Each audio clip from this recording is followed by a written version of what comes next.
Eles dizem que o mar pertence aos mais ambiciosos, mas esquecem de contar que alguém precisa impedir o mundo de ruir antes da chegada da nova era. No instante em que a Fúria Escarlate desperta, novatos se calam, almirantes recuam e até os céus se dividem.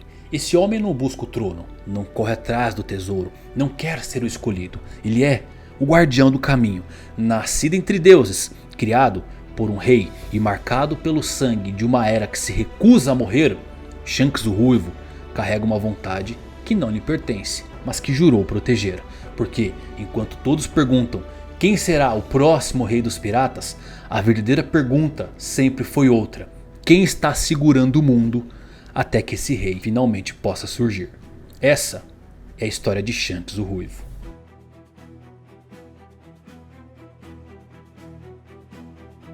Antes de Shanks ser imperador, antes de dividir os céus com Barba Branca, antes de parar uma guerra com uma frase, existia uma verdade que ninguém ousava dizer em voz alta. Shanks não nasceu pirata, ele nasceu entre deuses e sangue.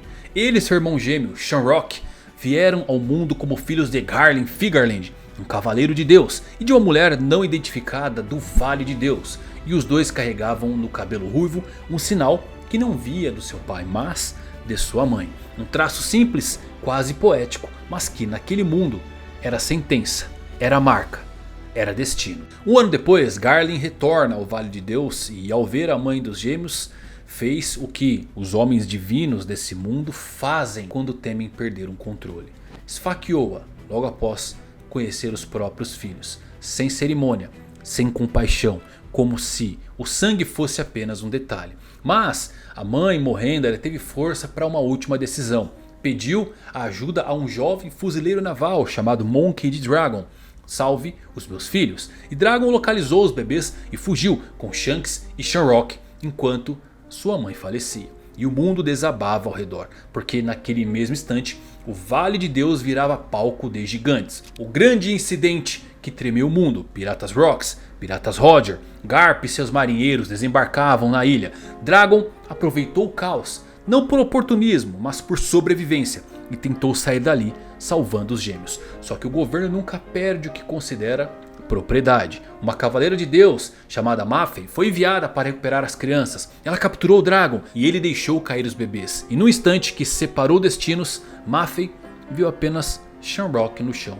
Dragon se recuperou e escapou com Shanks, que caiu de cabeça e ficou ferido, enquanto Maffei levava Shamrock de volta aos nobres mundiais. E assim a vida de Shanks começa com um trauma que ninguém vê e uma ausência que ninguém entende. Depois de acordar, Shanks e Dragon foram puxados pelo ar por um poder magnético, a Jiki-Jiki no Mi de Capitão John, e uma explosão acabou separando os dois. O bebê, sozinho, ferido, com medo, rastejou até um baú de tesouros abertos, entrou e adormeceu, como se o mundo inteiro tivesse decidido guardá-lo ali. E foi esse baú que, por ironia do destino, um membro dos Piratas Roger recolheu como saque e levou para o Ouro Jackson. Quando o choro veio do peito, a tripulação abriu o baú e encontraram Shanks o Ruivo. E naquela noite, sem discurso, sem promessa grandiosa, os Piratas Roger decidiram uma coisa: nós vamos criá-lo como nós. O destino separou um gêmeo para o céu dos nobres e empurrou o outro para o coração do navio do futuro rei dos piratas. E isso cobraria um preço.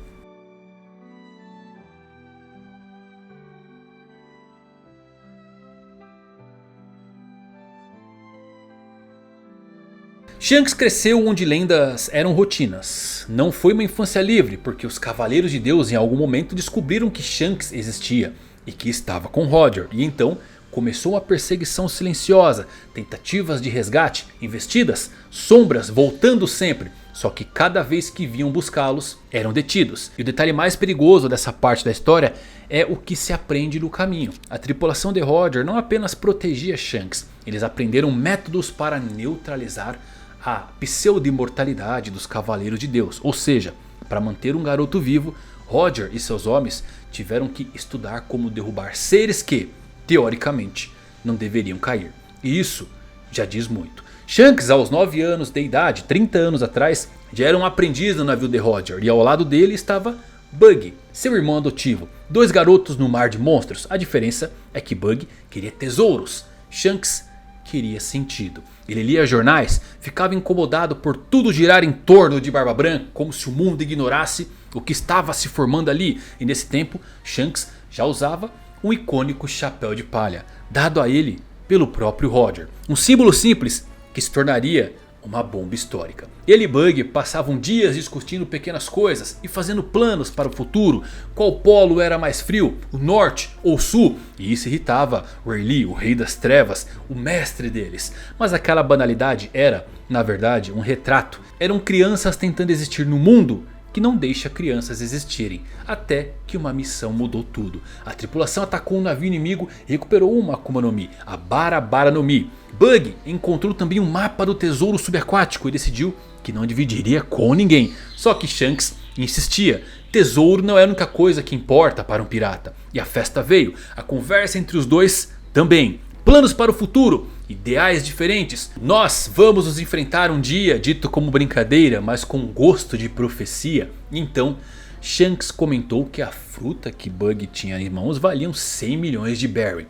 Bug mudou o plano na hora. No dia seguinte, Bug comeu a fruta falsa para enganar a tripulação e ficou com a verdadeira escondida. Shanks o encontrou, fez Bug esconder a fruta na boca e foi embora. Depois voltou animado para contar algo que o Roger tinha acabado de fazer. Bug se assustou e engoliu o fruto sem querer. E nesse caos, o mapa do tesouro voou para o mar. Bug pulou para buscar, sem lembrar que agora não podia mais nadar. E Shanks pulou também para salvar o seu amigo. Esse momento é pequeno, mas define Shanks. Ele não concorda com você, mas ele não te abandona. E até Barba Branca reparou nessa dupla. Ele lembra daquele garoto de nariz grande que vivia sempre ao lado do Ruivo. Vieram outras batalhas, como o confronto com Chico e o Leão Dourado e a tempestade que virou a Guerra de Ed. Little Garden com Dorbrog e depois o choque colossal com os piratas Barba Branca por 3 dias e 3 noites que terminou não em massacre, mas em uma troca de presentes e uma festança entre companheiros piratas. E nessa época Shanks e Bug fofocavam sobre um detalhe que parecia irrelevante, mas tinha um presságio escuro: a insônia de Marshall D. Teach. O Barba Negra, ainda anônimo, já era observado. Oden entra na história. Shanks desconfia do samurai, depois simpatiza, passa a considerá-lo parte da tripulação. Em Skypiea eles visitam o Sino Dourado e deixam uma mensagem gravada para o futuro: eu vim até aqui e vou até o confim dos mundos. Water 7, The Kilo Wolf, Shabold, Ilha dos Homens Peixes, o ano onde Toki adoece e parte da comitiva fica para trás. E então chega o momento mais crucial. Depois de visitarem Zou, Bug adoece. Shanks decide ficar com ele e por isso Shanks não partiu na última jornada em direção a Laugh Tale. Ele fica, e esse ficar é uma escolha que ecoa por décadas. Quando Roger volta de Laugh Tale, Shanks pergunta algo ao seu capitão e então chora. Não sabemos o que ele perguntou, mas sabemos o efeito. Foi como se naquele momento Shanks entendesse que certas verdades não são para crianças, ou que certas heranças são pesadas demais. Ele ainda oferece ajuda a Oden para abrir o ano e é recusado. Então Roger dissolve a sua tripulação um ano antes da sua morte. Cada um partindo como se o mundo não pudesse ver. Até chegar o dia em Logital. Shanks assiste à execução de Roger e chora. Ele pensa em ir para Laugh Tale no próprio navio, mas adia. Oferece a Bug um lugar na sua tripulação. Bug se recusa e os dois seguem caminhos diferentes. A infância acabou, agora existia apenas o mar. Shanks nasceu num baú, cresceu com Roger e ficou fora de Laugh Tale. O que ele ouviu daquele capitão no dia em que chorou é o tipo de verdade que muda uma vida inteira.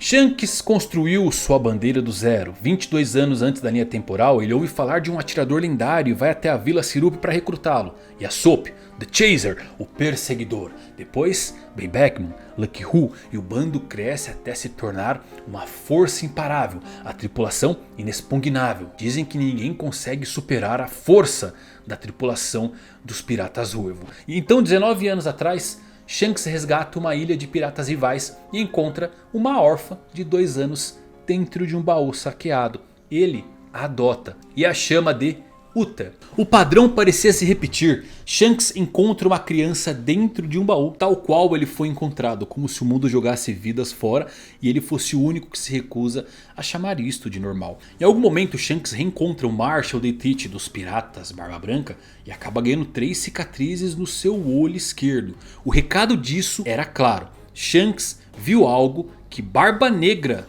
queria esconder do mundo e pagou caro por isso. Ao mesmo tempo, Shanks tinha duelos lendários com Dracula e Mihawk, o maior espadachim do mundo.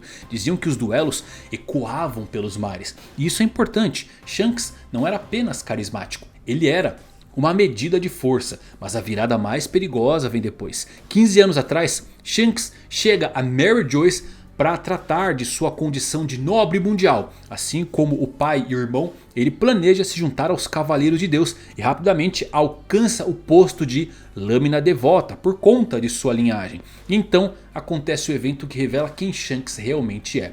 Fisher Tiger, que invade Mary Joyce. Shanks o encontra e apesar de tê-lo na sua mira, ele o ajuda secretamente, livrando suas mãos e ainda revelando a localização do arsenal da Terra Santa. Isso não é um pirata cedo rebelde, isto é um Figarland virando o rosto para o próprio céu. Logo após, os cavaleiros investigam o ajudante misterioso. Nesse meio tempo, o rei Harald de Elbaf também retorna a Mary Joyce. Garland apresenta Shanks a Harald e Harald comenta que Shanks o lembra de alguém. Shanks porém finge não o conhecer, finge preconceito, finge ser um nobre mundial comum, insulta Harald, diz que será um cavaleiro completo em breve. Então leva Shamrock para longe, sob a desculpa de investigar quem era o traidor, só para poder conversar livremente. E quando Shanks finalmente fala com Harald fora do olhar de Mary Joyce, ele se revela o capitão dos piratas ruivo. E os dois criam laços. 14 anos atrás, Shanks abandona Mary Joyce sem avisar ninguém. Pouco antes da missão final para virar um cavaleiro pleno, ele renuncia à família e ao direito ao topo e volta ao mundo inferior, mas ainda marcado com o selo de Musamá. Mas antes de avisar Harald para não aceitar a promoção de Cavaleiro de Deus, Shanks desvia o caminho para encontrar um homem do passado, Scooper Gaban. Ele toma banho e conversa com Gaban sobre o filho de Roger e fica radiante ao saber que teve um irmãozinho mais novo em algum lugar. E acredita que esse garoto possa ser o próximo rei dos piratas. Mas o assunto muda para Harald. Shanks revela que aceitar o Pacto das Profundezas colocaria o rei de Elbaf sob controle direto do governo e que eles o explorariam. Só que o aviso chega tarde. Harald já assinou o contrato. E então no castelo de Aurot o pior acontece. Imu impõe sua vontade a Harald, ordenando que ele subjugue Elbaf com um exército de escravos. Shanks e Gaban sentem o Haki e correm para lá. Chegam a tempo de impedir momentaneamente Harald de perseguir Loki, permitindo então que o príncipe amaldiçoado escape e encontre a fruta sagrada de Elbaf.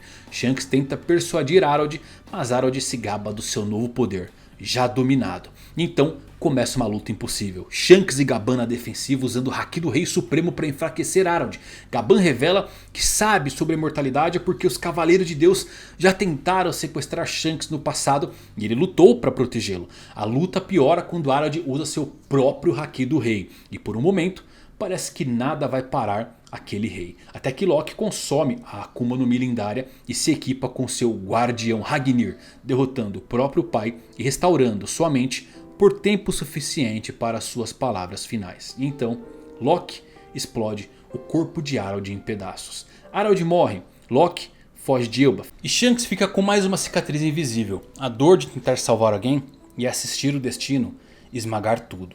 Shanks teve os céus nas mãos e largou. Tentou impedir um rei, um amigo e falhou. E quando o mundo cobra esse tipo de escolha, ele não cobra em moedas, ele cobra em sangue.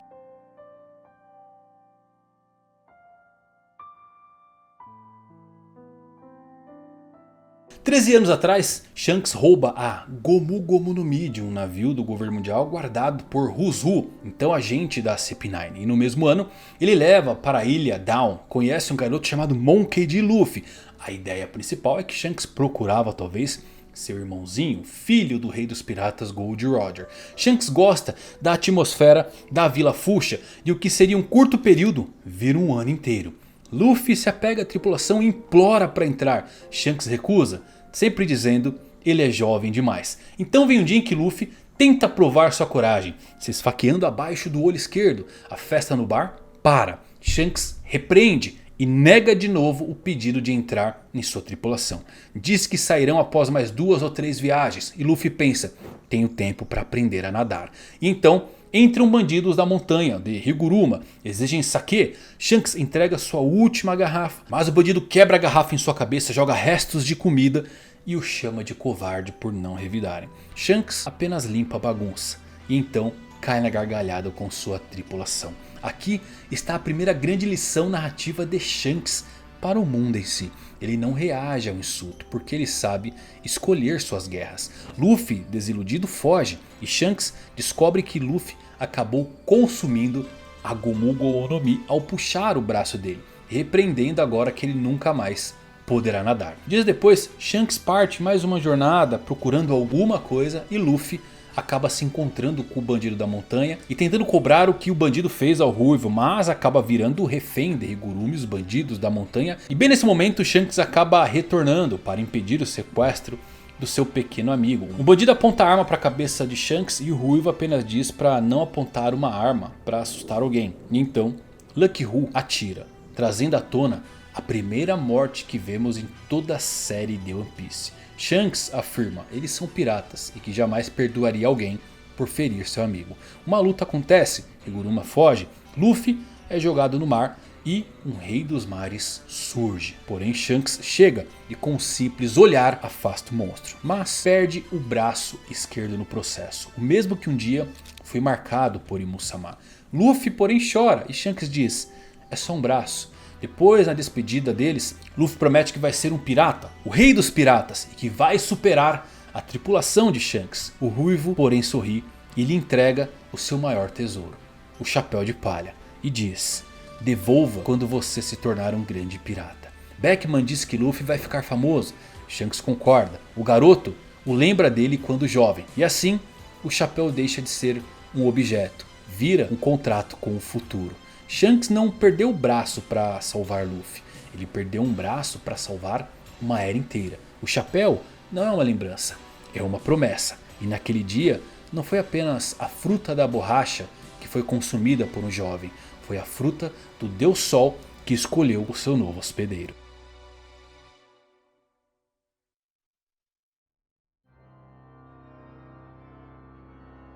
Shanks volta a Grand Line, vai a Shabold, reencontra com o Rayleigh, seu antigo mestre. Está sem o chapéu e sem o braço. Rayleigh pergunta o porquê e Shanks fala animado sobre um garoto do East Blue que dizia as mesmas palavras que Roger. No Novo Mundo, Mihawk para de duelar com ele por conta do braço perdido, mas mantém uma relação amigável. Shanks também conta sobre Luffy. 6 anos após deixar a Vila Fuchsia, Shanks derrota e captura Lock, príncipe gigante desonrado de Elbaf, e o devolve ao seu país para ser preso. No mesmo ano, é reconhecido como um dos 4 imperadores. Shanks encontra Ace, que parte em uma jornada há cerca de 4 anos atrás, que o agradece por salvar seu irmãozinho, sem saber que ali, diante dele, estava também o seu irmão mais novo, o filho de Roger que ele tanto procurou por anos. Uma conversa amigável entre os dois acontece. Ace pergunta sobre a cicatriz. Shanks desconversa, não revela nada sobre Tite.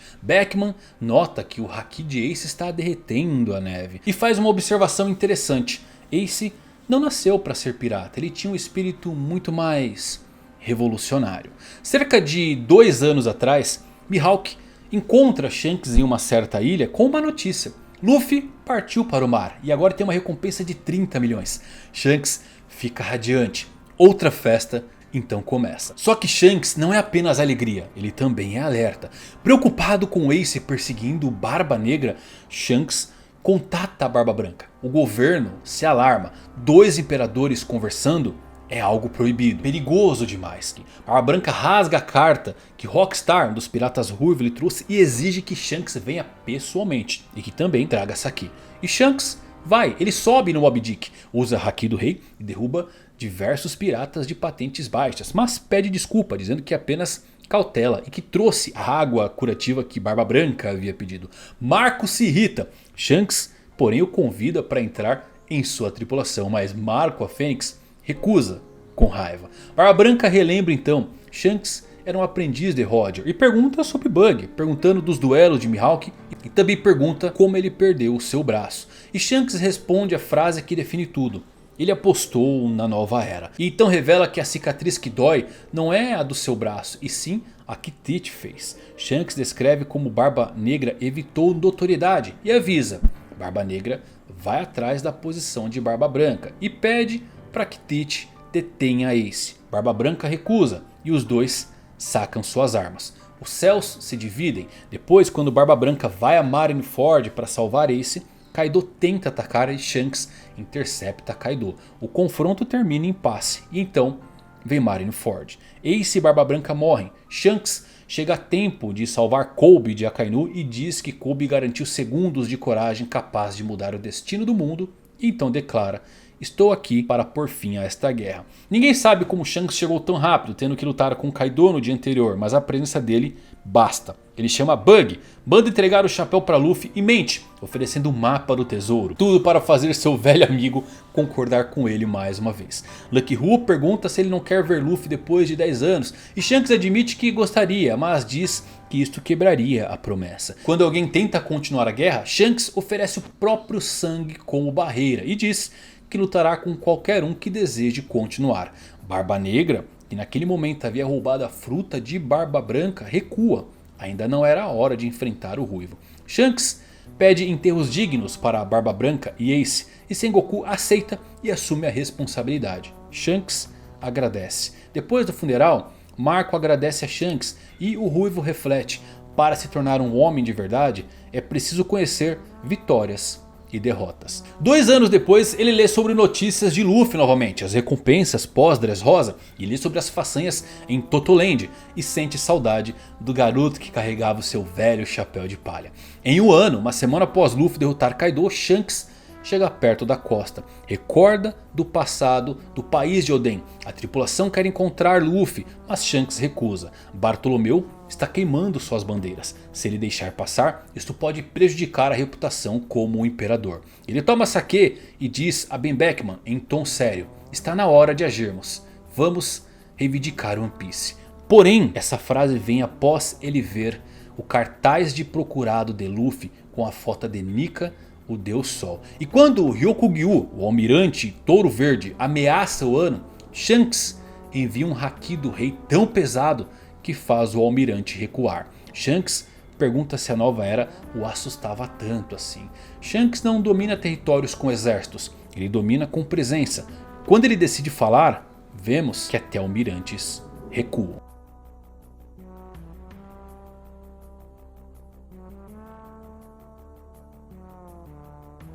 Na fase final, após deixar o Ano, Shanks encontra Marco e lhe dá uma carona até a ilha Sphinx e brinca, convidando novamente para entrar na tripulação. Marco dessa vez ri, mas diz que está velho demais. Shanks pede apoio a Ben Beckman, mas Beckman nega. A tripulação então gargalha. E o detalhe aqui é importante, mesmo no auge, Shanks mantém leveza porque ele sabe que o peso verdadeiro vem depois. E Shanks vai novamente para Elbaf para conversar com velhos amigos e contar a Gaban sobre Luffy, reencontrar Dory Brogg numa taverna e ter uma conversa com o próprio Loki. Ele conhece o jovem gigante Kron e diz que ele lembra bastante o próprio Luffy. E então vem o alerta: os piratas Kid se aproximam da costa de Elbaf. Shanks manda Rockstar, um dos seus tripulantes, enviar uma mensagem de lute ou fuja. Ele reúne todos os seus aliados, incluindo os piratas gigantes guerreiro, reforça para sua tripulação não subestimar Kid e comenta sua recompensa e origem. Ele era um super novato, um perigo que derrotou Kaido, e pergunta a Hongo onde estava a Barba Negra naquele momento. Só que nesse ponto ele sente o perigo, ele vê o futuro usando o seu haki. Kid está prestes a lançar um ataque letal contra os navios subordinados de Shanks antes mesmo que a mensagem chegue a ele, o que atingiria também cidadãos de Elbaf. E é então que Shanks fica furioso. Não com Kid querer lutar, mas com a ignorância do impacto que seu golpe causaria. E então Shanks decide. Ele pousa na frente de Eustas Capitão Kid em uma simples fração de segundo. E ataca com o Camussari, uma herança deixada pelo rei dos piratas. Antes que o golpe devastador seja lançado, Killer cai, Kid cai. E o navio dos piratas Kid é obliterado. Shanks pega as cópias dos Road Poneglyphs e Dorbrog destroem o Victoria Punk. Depois Shanks ouve a transmissão mundial de Vegapunk e bebe muito. E então ocorre um episódio do Clube Barto. Shanks acaba indo até a ilha Gartel, território seu, porque Bartolomeu estava queimando suas bandeiras e Bartolomeu é subjugado. Shanks diz que o precisa punir e oferece um acordo: matar Luffy com veneno dentro de um mês. Bartolomeu recusa e bebe o veneno ele mesmo, dizendo que a lealdade a Luffy vale mais que uma vida. O veneno era falso. Shanks se impressiona e permite que eles partam, mas não deixa barato. E a Soap atira no seu navio e o explode como uma lição: não queime a bandeira dos piratas ruivos. E isso encerra um recado cruel e perfeito. Shanks entende lealdade, mas entende também o preço de desafiar o imperador.